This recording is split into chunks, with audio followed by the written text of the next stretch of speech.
Modusnya yang jambret ya biasa melakukan. 4 pelaku diamankan atas nama DN, kemudian DE, AR, dan M.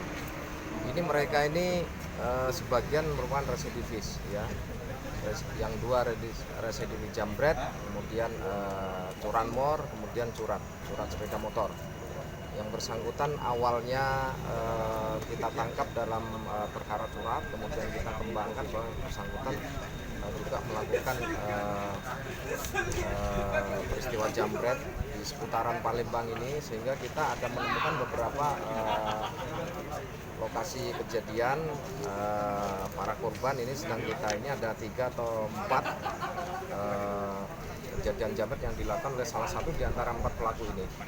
Nah, untuk sementara mereka ini kita amankan kaitannya dengan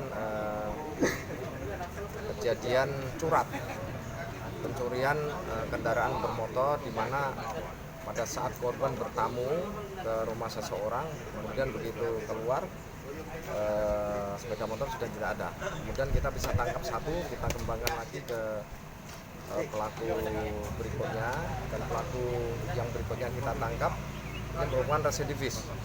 Bahkan ada salah satu mahasiswa salah satu universitas swasta di Palembang ini, negeri,